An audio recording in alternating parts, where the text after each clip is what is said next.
ધોરણ 6 પ્રકરણ 13 ભારત ભૂપૃષ્ઠ આબોહવા વનસ્પતિ અને વન્યજીવ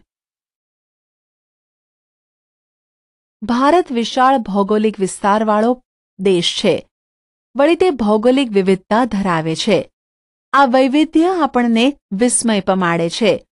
ઉત્તરમાં હિમાલયની પર્વતમાળા, જેના ઊંચા શિખરો બારે માસ બરફથી ઢંકાયેલા રહે છે. પૂર્વમાં બંગાળનો ઉપસાગર, પશ્ચિમે અરબ સાગર અને દક્ષિણમાં હિન્દ મહાસાગર આવેલા છે. ભારત લગભગ 32.8 લાખ ચોરસ કિલોમીટર ક્ષેત્રફળ ધરાવે છે. તેનો અંદાજિત વ્યાપ ઉત્તરમાં કાશ્મીરથી લઈને દક્ષિણમાં કન્યાકુમારી સુધી 3214 કિલોમીટર અને પૂર્વના અરુણાચલથી પશ્ચિમમાં ગુજરાતના કચ્છ સુધી 2933 કિલોમીટરમાં વિસ્તરેલો છે. લાંબા સમુદ્ર કિનારા, ઊંચી ઊંચી પર્વતમાળાઓ, દૂર દૂર સુધી ફેલાયેલા નદી મેદાનો, ઉબડ-ખાબડ ઉચ્ચપ્રદેશ અને કિનારાથી દૂર આવેલા ટાપુઓ જેવા વિવિધ ભૂમિ સ્વરૂપો અહીં જોવા મળે છે. આબોહવા અને વનસ્પતિ સાથે સંસ્કૃતિ અને ભાષાની વિવિધતા પણ આપણને ઉડીને આંખે વળગે છે. આપણા રિવાજો અને પરંપરાઓમાં ભિન્નતાઓ જોવા મળે છે અને આ વિવિધતા અને એક રાષ્ટ્રની ભાવના આપણને વિશ્વમાં એક વિશિષ્ટ ઓળખ અપાવે છે. ભારતના પ્રાકૃતિક વિભાગો. Physical division of India. ભારતના ભૂપૃષ્ઠની આધારે તેના પ્રાકૃતિક વિભાગો પાડવામાં આવ્યા છે. ઉત્તરમાં આવેલો મહદઅંશે હિમાલય સીમા રક્ષકનું કાર્ય કરે છે. તેની ઉત્તર દક્ષિણ ફેલાયેલી સમાંતર પર્વતમાળાને 3 ભાગમાં વહેંચવામાં આવે છે. તેની છેક ઉત્તરમાં મહાહિમાલય કે હિમાદ્રી પર્વતમાળામાં વિશ્વનું સૌથી ઊંચું શિખર માઉન્ટ એવરેસ્ટ આવેલું છે.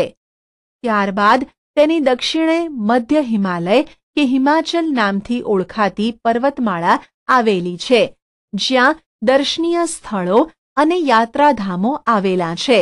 તેની દક્ષિણે શિવાલિક કે લઘુ હિમાલય નામે ઓળખાતી પર્વતમાળા આવેલી છે. હિમાલયની દક્ષિણે ગંગા, સતલુજ, યમુના, બ્રહ્મપુત્ર અને તેની શાખા નદીઓએ ઠાલવેલા કાંપથી બનાવેલ વિશાળ મેદાન આવેલું છે. આ નદીઓથી બનેલા મેદાન સમતલ અને ખેતી માટે ફળદ્રુપ ઉપજાઉ જમીન ધરાવે છે. ત્યાં વધુ ખેત ઉત્પાદન થતું હોવાથી મેદાનોમાં ગીચ વસ્તી જોવા મળે છે. ભારતના પશ્ચિમ ભાગમાં ભારતીય મહામરુસ્થલ આવેલું છે. ત્યાં ગરમી વધારે તથા વરસાદનું પ્રમાણ નહિવત હોય છે. ક્યારેક તો સળંગ 3-4 વર્ષ સુધી વરસાદ થતો નથી. આ ક્ષેત્રમાં વનસ્પતિનું પ્રમાણ ખૂબ ઓછું જોવા મળે છે. ઉત્તરના મેદાનોની દક્ષિણે ઊંધા ત્રિકોણાકારે દખ્ખણનો ઉચ્ચ પ્રદેશ આવેલો છે. તેનું ભૂપૃષ્ઠ સમતલ નથી. તેના કેટલાક ભાગો ઊંચા તો કેટલાક ઓછી ઊંચાઈ ધરાવે છે. અહીં ઘણી પર્વતમાળાઓ અને પહાડી વિસ્તારો આવેલા છે, જેમાં દુનિયાની સૌથી પ્રાચીન પર્વતમાળા અરવલ્લી, જે આ ક્ષેત્રની ઉત્તર પશ્ચિમે આવેલી છે. તેની દક્ષિણ પૂર્વમાં વિંધ્યાચલ અને સાતપુડાની પર્વતમાળાઓ આવેલી છે. પૂર્વથી પશ્ચિમ તરફ વહીને અરબ સાગરને મળતી નર્મદા અને તાપી વિંધ્યાચલ અને સાતપુડાની પર્વત શ્રેણીમાંથી વહે છે. દક્ષિણના ઉચ્ચ પ્રદેશની પૂર્વ દિશામાં પૂર્વ ઘાટ અને પશ્ચિમ દિશામાં પશ્ચિમ ઘાટ આવેલો છે, જે પૈકી પશ્ચિમ ઘાટ સળંગ જ્યારે પૂર્વ ઘાટ તૂટક છે. આ ઉચ્ચ પ્રદેશો જ્વાળામુખીથી બનેલા હોવાથી તે ક્ષેત્રોમાં ખનિજો વિપુલ પ્રમાણમાં મળી આવે છે. પૂર્વ ઘાટની પૂર્વમાં અને પશ્ચિમ ઘાટની પશ્ચિમે કિનારાના મેદાન આવેલા છે. આ મેદાનોમાં પૂર્વ કિનારાના મેદાનની તુલનામાં પશ્ચિમ કિનારાનું મેદાન સાંકડું છે.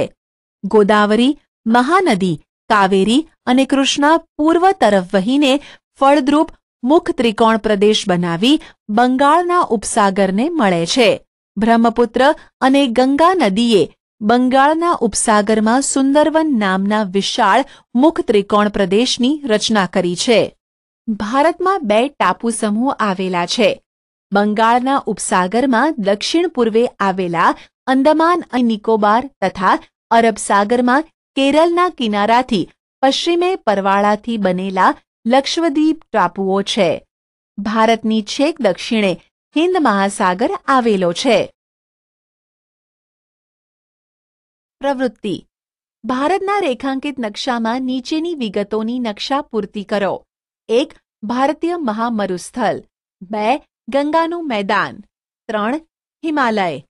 5. પૂર્વ ઘાટ. 6. પશ્ચિમ ઘાટ. 7. પૂર્વ કિનારાનું મેદાન. 8. પશ્ચિમ કિનારાનું મેદાન. 9. અંદમાન નિકોબાર ટાપુઓ. 10. લક્ષદ્વીપ. 11. અરબ સાગર. 12. બંગાળનો ઉપસાગર. 13. હિંદ મહાસાગર.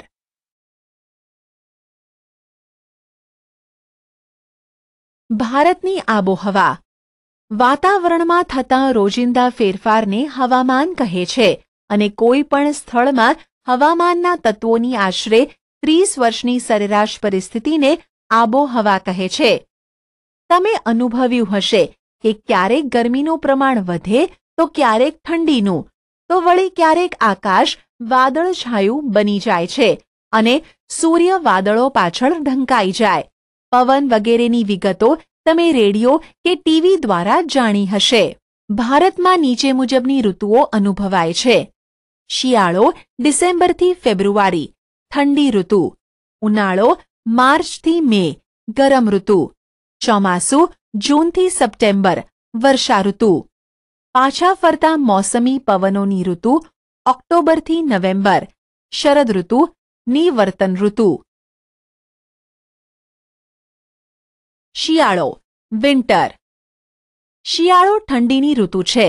આ દિવસોમાં સૂર્યના કિરણો ત્રાંસા પડતા હોવાથી અને ક્યારેક હિમવર્ષા થવાથી ઉત્તરના મેદાનમાં અને હિમાલયના પર્વતીય પ્રદેશોમાં તાપમાન નીચું જાય છે.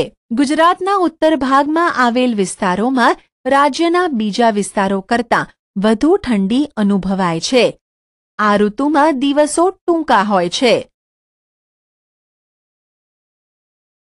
ઉનાળો સમર.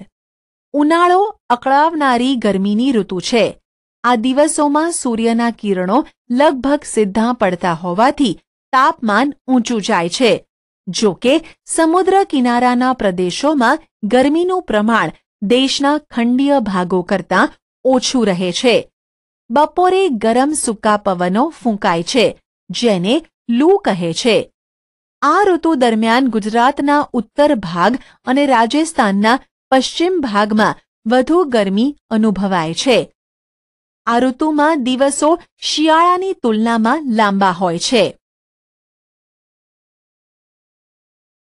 ચોમાસું મોન્સૂન. ચોમાસું વરસાદની ઋતુ છે. દક્ષિણ પશ્ચિમ નૈઋત્ય દિશામાંથી વાતા પવનો સમુદ્ર પરથી ફૂંકાતા હોવાથી તે ભેજવાળા હોય છે. આ પવનો વરસાદ લાવે છે. આ પવનોનો એક ફાંટો અરબ સાગર પરથી આગળ વધી કેરળ, મહારાષ્ટ્ર, ગુજરાત અને મધ્ય ભારત સુધી પહોંચે છે. જ્યારે બીજો ફાંટો બંગાળના ઉપસાગર, અંદમાન દ્વીપ સમૂહ, પૂર્વ ભારત થઈ ગંગાના મેદાનોમાં આગળ વધે છે.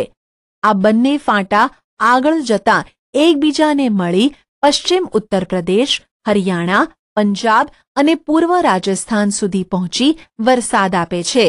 વરસાદના આગમનથી ખેડૂત વર્ગ ખેતીકામમાં પ્રવૃત્ત થઈ જાય છે. આ પવનોના માર્ગમાં પર્વતો આવે ત્યારે ત્યાં વધુ વરસાદ આવે છે. ગુજરાતમાં વરસાદની શરૂઆત જૂન મહિનાના બીજા કે ત્રીજા સપ્તાહથી શરૂ થઈ જુલાઈના પહેલા સપ્તાહ સુધીમાં તો આખા ગુજરાતમાં વર્ષા ઋતુનું આગમન થઈ જાય છે. ગુજરાતમાં આ પવનોના માર્ગમાં મોટા પર્વતો ન હોવાથી વરસાદનું પ્રમાણ ઓછું હોય છે. ભારતમાં મોટા ભાગની ખેતી વરસાદ આધારિત હોવાથી સારા ચોમાસાનો અર્થ ખેતીમાં મબલખ પાક એવો કરાય છે. આ ઋતુ ખેતી માટે ખૂબ અગત્યની ગણાય છે. સાચો જવાબ પસંદ કરી યોગ્ય જગ્યાએ ડ્રેગ એન્ડ ડ્રોપ કરો. પાછા ફરતા મોસમી પવનોની ઋતુ. આ ઋતુમાં પવનો જમીન પરથી સમુદ્ર તરફ વાય છે. આ પરિસ્થિતિ ચોમાસાથી તદ્દન વિપરીત જોવા મળે છે. ઉત્તર પૂર્વ ઈશાન દિશામાંથી જમીન પરથી વાતા હોવાથી સૂકા હોય છે, તેથી વરસાદ આપતા નથી. આ દિવસોમાં આકાશ વાદળો વિનાનું સ્વચ્છ જોવા મળે છે. તાપમાન ઠીક પ્રમાણમાં વધે છે અને તેની લોકોના આરોગ્ય પર વિપરીત અસર પડે છે. ઓક્ટોબર પૂરો થતાં તાપમાન ઘટવા માંડે છે અને નવેમ્બરથી વહેલી સવારે ઠંડી અનુભવાય છે. આ પવનો બંગાળના ઉપસાગર પરથી પસાર થતાં ભેજવાળા બને છે અને ભારતના પૂર્વ કિનારે આવેલ તમિલનાડુ અને આંધ્રપ્રદેશમાં તે આ દિવસોમાં વરસાદ આપે છે. ભારતની આબોહવામાં સ્પષ્ટ ઋતુભેદ અનુભવાય છે. તેની ખાસિયતને કારણે સામાન્ય રીતે મોસમી આબોહવા કહેવાય છે. વિચારીને કહો, જો 12 માસ એક સરખી ઋતુ હોય તો આપણા જીવન પર કેવી અસરો પડે તે નીચેની મુદ્દા ધ્યાન રાખી કહો. ખોરાક, પોશાક, ખેતી. વનસ્પતિ, જંગલોના પ્રકાર. Vegetation, types of forest. આપની ચોતરફ વિવિધ પ્રકારના ઝાડ છોડવા અને ઘાસ જોવા મળે છે. કેટલીક વનસ્પતિ સુંદર મજાના ફૂલોવાળી તો કેટલીક કાંટાળી હોય છે. અમુક વૃક્ષો ઘેઘોર ઘટાદાર તો અમુક નીચા અને પાંખા હોય છે. વનસ્પતિ એક પ્રદેશ કરતાં બીજા પ્રદેશમાં અલગ અલગ હોય છે. આ વિવિધતાનું કારણ આબોહવામાં રહેલી વિભિન્નતા છે. આ આબોહવાને આધારે જ વનસ્પતિના પ્રકાર પાડવામાં આવે છે. વરસાદનું પ્રમાણ વનસ્પતિની આ વિવિધતા સર્જન માટેનો મુખ્ય આધાર છે.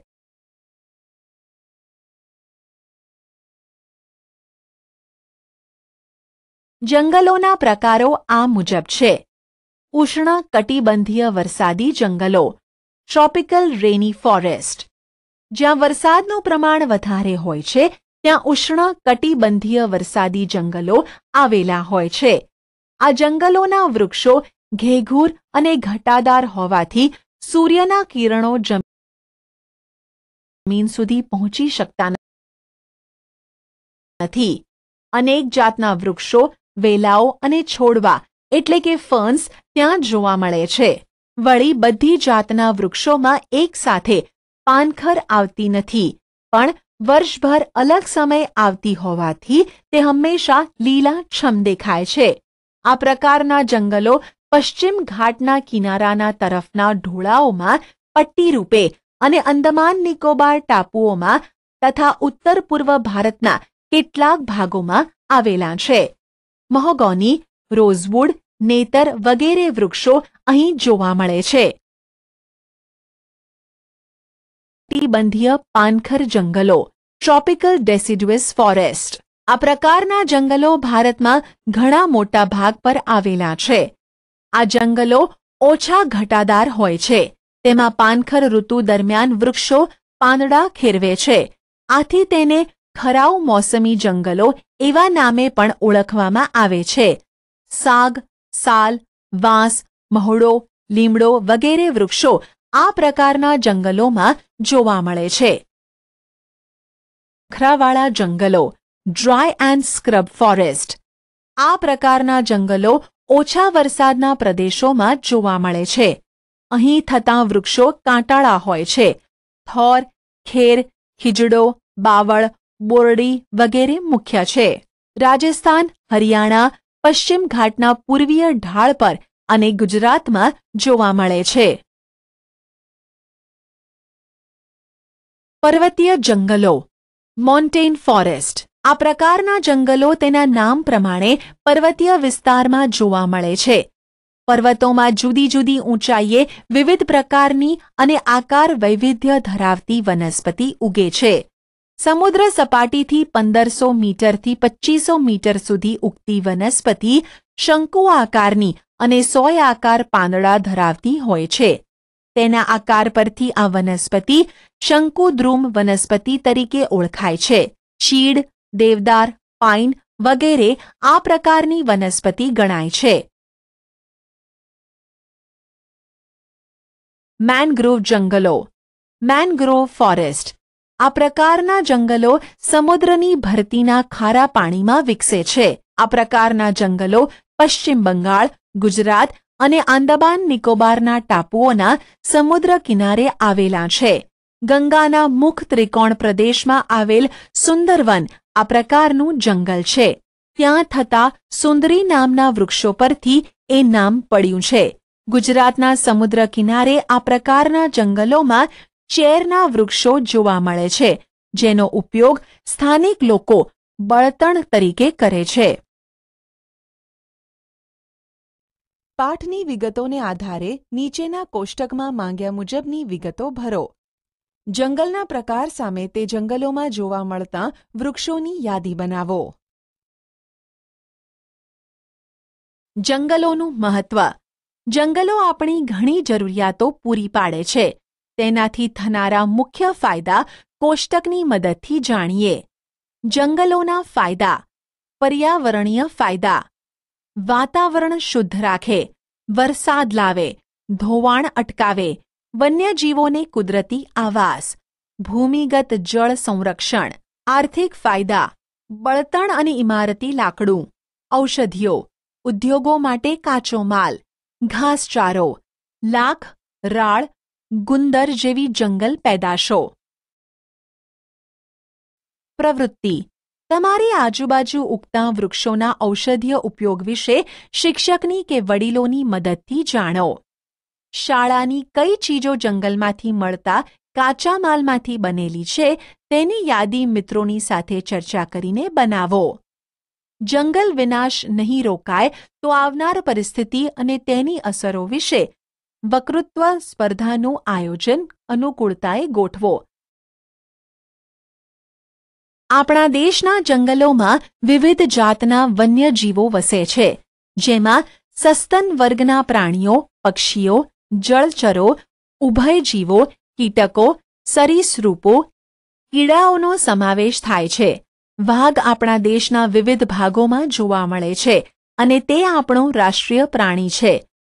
જંગલી બકરીઓ હિમાલય અને નીલગિરીના પર્વતોમાં, હાથી અને એકશિંગી ભારતીય ગેંડા અસમના જંગલોમાં મુક્ત રીતે વિહરતા જોઈ શકાય છે. કેરળ અને કર્ણાટક રાજ્યના જંગલો હાથીઓ માટે જાણીતા છે. કચ્છ, સુરેન્દ્રનગર અને પાટણના સૂકા ક્ષેત્રોમાં ઘુડખર જોવા મળે છે. એશિયાઈ સિંહો સમગ્ર વિશ્વમાં માત્ર ગુજરાતના ગીરના જંગલોમાં જોવા મળે છે. ભારતમાં પક્ષીની અનેક પ્રજાતિઓ જેવી કે સારસ, બતક, કોયલ, પોપટ, ઘોરાડ, ચીબરી, કાબર, સમડી, ગીધ, ગરુડ, ઘુવડ વગેરે વસે છે. મોર આપણું રાષ્ટ્રીય પક્ષી છે. આ ઉપરાંત ભારતમાં ગુજરાત, ઓડિશા વગેરે રાજ્યોના સમુદ્ર કિનારે સમુદ્રના કાચબાઓ ઈંડા મૂકવા આવે છે. આપણે ત્યાં સાપની ઘણી પ્રજાતિઓ જોવા મળે છે. તે પૈકીની મોટા ભાગની પ્રજાતિઓ બિનઝેરી છે. આપણા દેશના જળાશયો અને જળપલાવિત વિસ્તારોમાં દૂર દૂર આવેલા ઠંડા પ્રદેશોમાંથી પક્ષીઓ શિયાળામાં બચ્ચાં ઉછેરવા આવે છે. ગુજરાતનું નળ સરોવર, ખીજડીયા, થોળ, છારીદંડ, કચ્છ વગેરે જગ્યાએ શિયાળા દરમિયાન હજારો વિદેશી પક્ષીઓ આવે છે અને શિયાળો પૂરો થતાં તે પોતાના વતનમાં પરત જાય છે. આવા પક્ષીઓ પ્રવાસી કે યાયાવર પક્ષીઓ નામે ઓળખાય છે. સિંહ. સિંહ ભારતમાં માત્ર ગીરના જંગલમાં જ જોવા મળે છે અને તે ગુજરાતનું રાજ્ય પ્રાણી છે. સંરક્ષણના પ્રયાસોથી તેની સંખ્યામાં વધારો થયો છે. વન વિભાગ દ્વારા પ્રવાસીઓ માટે સિંહ દર્શનના કાર્યક્રમનું આયોજન કરાય છે. જાણવા જેવું. સુરખાબ, ફ્લેમિંગો. સુરખાબ નળ સરોવર, કચ્છના રણમાં તથા કાદવિયા કે પાણીવાળા ક્ષેત્રોમાં જોવા મળે છે. તે લાંબા પગ અને સફેદ ગુલાબી ઝાંયવાળું શરીર ધરાવે છે. ભારતમાં માત્ર કચ્છમાં જ તે માળા કરે છે. જમીન પર કિચડવાળી ક્ષારીય માટીમાં નાનો ગોળ ટીંબો બનાવી તેના મથાળે ખાડો કરી તેમાં ઈંડું મૂકે છે. અભયારણ્યો રાષ્ટ્રીય ઉદ્યાનો અને જૈવ આરક્ષિત ક્ષેત્રો, sanctuary, national parks, bio reserve zone.